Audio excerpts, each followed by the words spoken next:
রাজবংশ পরিবার, তফসিলি পরিবারের মেয়ের উপর আক্রমণ করেছে কে? তাকে ধর্ষণ করেছে, গ্রেপ্তার হয়েছে 75 বছরের এক বৃদ্ধ, তার নাম নুরুল আলী। ঠিক একইভাবে জলপাইগুড়ি জেলার রাজগঞ্জে ক্লাস 9-এর ছাত্রীকে, 10-এর ছাত্রীকে রেপ করে ডালিম মিয়া, 65 বছরের বুড়া, সে আজকে জেলে গেছে। এইরকম যদি অসংখ্য দেখেন আপনি, কালিয়াগঞ্জের বর্মন পরিবারের মেয়ে থেকে, হাঁসখালিতে নমশূদ্র পরিবারের মেয়ে থেকে শুরু করে গোটা রাজ্যে যেভাবে বন্যা এবং কোনেদের উপরে এই সরকার জিহাদিদের নামিয়ে দিয়েছে, ধর্ষণকারীদের নামিয়ে দিয়েছে, তাদের প্রোটেকশন দিয়েছে, অধিকাংশ জায়গায় তফসিলি জাতি এবং উপজাতির আমাদের বোনেরা কন্যারা আক্রান্ত হয়েছে এবং তারা আজকে অনেকেই মৃত্যু মুখে গেছে। তাই নারী সুরক্ষা পশ্চিমবঙ্গের একটি সবচেয়ে বড় বিষয়। নারী সুরক্ষার জন্য আপনাদের ঐক্যবদ্ধ হতে হবে। আমরা তো কথা দিয়েছি উত্তরপ্রদেশের যোগী আদিত্যনাথজির মতো যদি বিজেপি সরকার এখানে আনেন, তাহলে এই গ্যাং রেপ যারা করছে, যারা ধর্ষক করছে, তাদেরকে সকালবেলা থানায় নিয়ে বিকালবেলা খরচ করে দেবো। একটাও ধর্ষককে আমরা পশ্চিমবাংলায় রাখবো না।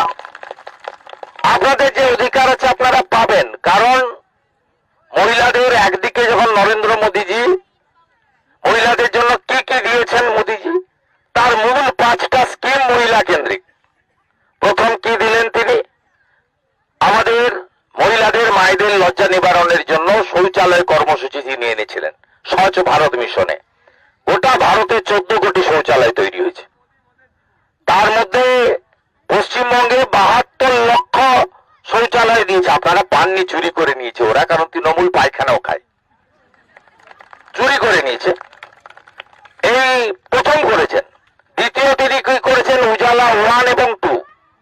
আগে কাঠের জালে কয়লা দিয়ে করতেন, মহিলাদের সবচেয়ে হতো, তাদের সমস্ত ধোঁয়া গিয়ে ভিতরে যত রকম দুরারোগ্য ব্যাধি হতো এই আমাদের রান্না করে খাওয়ানোর জন্য। মোদীজি সেটা অনুভব করেছিলেন বলে গোটা ভারতবর্ষে 11 কোটি উজালা 1, 2, 3 দিয়েছেন। এই 11 কোটির মধ্যে উজালা 3 তো মমতা ব্যানার্জি চালু করতে দেননি। 11 কোটির মধ্যে পশ্চিমবঙ্গের মা বোন দিদিরা পেয়েছেন কত? 1,29 লক্ষ মহিলা পেয়েছেন উজালা 1 এবং 2। স্টোভ বিনা পয়সায়, গ্যাসের কানেকশন ফ্রি, বাজারে যে গ্যাসের দাম 900-950 টাকা, সেই গ্যাস উজালা 1, 2 গ্রাহকরা 400 টাকা কমে পান, 550 টাকাতে পান, 400 টাকা কমে। এই বেনিফিটটা দিয়েছেন। এটা হলো কর্মসূচি 2। কর্মসূচি 3 কি? প্রধানমন্ত্রী আবাস যোজনা। গোটা দেশে 6 কোটি আবাস তৈরি হয়েছে। পশ্চিমবঙ্গে 30,000 কোটি টাকার 40 লক্ষ বাড়ি দিয়েছে। আপনি বলুন তো কে বাড়ি পেয়েছে? কেন এত কাঁচা বাড়ি এখনো? তৃণমূলের প্রধান সাগরদিঘি, মুর্শিদাবাদ, কাবিলপুরের একা 35টা বাড়ি নিয়েছে। বেলডাঙ্গার প্রধান তৃণমূলের, সে তার নাতি পুতি আত্মীয় স্বজন নানা খুড়াখুড়ি চাচা চাচি মিলে 17টা বাড়ি নিয়েছে। 40 লক্ষ বাড়ি। আপনারা এখনো কেন গ্রামে এত কাঁচা বাড়ি রয়েছে? আজকে সেই বাড়িতে নরেন্দ্র মোদীজি দেশে বলেছেন যে বাড়ি আমি দেব, কিন্তু বাড়ির যিনি মহিলা আছেন, সিনিয়র মহিলা, তার নামে এগ্রিমেন্ট করতে হবে, যাতে বাড়ির চাবি এবং বাড়ির মালিক সে থাকে, তার উপর যেন কোনোভাবে কেউ অত্যাচার করতে না পারে যে তুমি বেরিয়ে যাও, এটা আমার বাড়ি। এটা করেছেন তিনি। চতুর্থ কর্মসূচি কি এনেছেন? 2021 সালের মে মাস থেকে অদ্যাবধি গোটা দেশে 82 কোটি, পশ্চিমবঙ্গে 7 কোটি রান্না করে আপনাদেরই আমাদের খাবার দিতে হয়। তাই মাথা পিছু 5 কেজি করে চাল অথবা গম, আগেই বলেছি এখানে গম দেওয়া হয় না। ভারত সরকার গম পাঠায় FCI থেকে, ভালো গম, মিলের চাল। গম না দিয়ে কি করে? ওই ভালো গমগুলো শাহজাহানরা, জ্যোতিপ্রিয় মল্লিক, বাকিবুর রহমানরা বাংলাদেশে পাচার করে। পোকা গমগুলো ফ্লাওয়ার মিলে, যেখানে পেশাই হয়, তৃণমূলের লোকেরা করে, সেখানে প্যাকেট করে দেয়। গবাদি পশু মুখে দেয় না, রুটি হয়তো দূরের কথা। কিন্তু মোদীজি দিয়েছেন। আমরা কোনোদিন বলি না যে তোমরা যদি ভোট না দাও তোমাদের কেড়ে নেবো। আবার মোদীজি কোথাও হিন্দু মুসলমান করেননি, ভারতীয়রাই পেয়েছে, বাঙালি পশ্চিমবাংলার জনগণই পেয়েছে, ভাগাভাগি আমরা করিনি। ওরা কোথায় কোথায় বলে না যে লজ্জা লাগে না হাত পাততে, তোর বাপের টাকা হাত পাততে, মানে সরকারের টাকা, অধিকার সবার আছে, ট্যাক্সের টাকা। এবং পঞ্চম যেটা আপনাদের মহিলাদের জন্য নরেন্দ্র মোদীজি করেছেন, এই রাজ্যে 27,000 কোটি টাকা দিয়েছে, লুট হয়ে গেছে, সেটা হলো জল। প্রধানমন্ত্রী এনেছেন জল জীবন মিশনের স্কিম। জল জীবন মিশনে নলে জল মাথা পিছু 70 লিটার, এখানে নল আছে জল নেই, নল আছে তো ঝাঁঝরি নেই, ঝাঁঝরি আছে তো জল পড়ে না, সব লুট করে চুরি করে নিয়ে চলে গেছে 27,000 কোটি টাকা। তাহলে এই 5টা কর্মসূচি মহিলাদের জন্য এনেছে। 1996 সাল থেকে লড়াই, পঞ্চায়েত পুরসভায় তো হয়ে গেল মহিলা সংরক্ষণ, লোকসভা বিধানসভায় এই আগামী যে 29 লোকসভা ভোট আসছে, ভারতবর্ষের লোকসভাতে 1/3 আসন বেড়ে যাচ্ছে।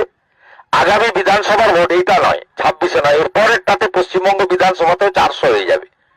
এবং আপনাদের মহিলাদের জন্য লোকসভা বিধানসভায় সংরক্ষণ দিয়েছেন নরেন্দ্র মোদীজি। এটা ঐতিহাসিক সিদ্ধান্ত, তাই আপনারা এতটুকু বিচলিত হবেন না। লাখপতি দিদি গোটা ভারতবর্ষে সফল হয়েছে, এখানে করতে দেয়নি। এসএইচজি গ্রুপের মায়েদের রিভলভিং ফান্ড আমরা দিচ্ছি, আরো দেব। এবং এই যে ভাতা আমরা লক্ষ্মীর ভান্ডার দিই, তার মানে সরকারের টাকা, এ তো বিজেপি শাসিত রাজ্যের থেকে ভালো স্কিম রয়েছে।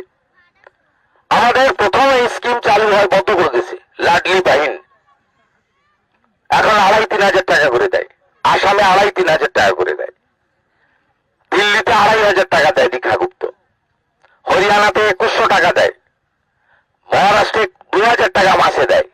আমাদের উড়িষ্যাতে সম্প্রতি সরকার এসেছে, সেখানে সুভদ্রা যোজনাতে বছরে এককালীন একবার 50,000 টাকা মেয়েদের দেয়। যদি এপ্রিলের শেষ সপ্তাহে বিজেপির সরকার আসে, 1 মে সবার অ্যাকাউন্টে 3,000 টাকা ঢোকাবো, 3,000 টাকা ঢোকাবো। আর মেয়ের প্রথম সপ্তাহে যদি সরকার হয়, 1 জুন 3,000 টাকা অ্যাকাউন্টে ঢোকাবো। আমাদের বক্তব্য, মমতা ব্যানার্জির এই ভুয়া এই ফর্ম ফিল আপ করাবে আবার। চাকরি দিতে পারেনি পরিযায়ী শ্রমিক, একটা পরিযায়ী শ্রমিক যদি গুজরাটে বা তামিলনাড়ুতে থাকে, তাকে ফর্ম ফিল আপ করার জন্য 3,000 টাকা গাড়ি ভাড়া করার জন্য করে আসতে হবে। কেন বন্ধু? যদি আপনার ইচ্ছা ছিল পোর্টাল চালু করলেন না কেন? আপনার যদি ইচ্ছা ছিল এখনই দিয়ে দিলেন না কেন? আপনার যদি ইচ্ছা ছিল 2013 সালে 17 লক্ষ বেকার ভাতার জন্য যুবশ্রীর জন্য প্রেয়ার করেছিল, তার অবস্থা কি হলো? 17 লক্ষ বেকারের সেদিকে কেজি ধরে বিক্রি করে দিলেন অ্যাপ্লিকেশন গুলা। আর যদি দিতে চান, দেবেন্দ্র ফাডনবিসকে ফলো করুন। দেবেন্দ্র ফাডনবিসের সরকার মহারাষ্ট্রে আমাদের ওখানে চালু করেছেন স্নাতক স্তরে যারা বেকার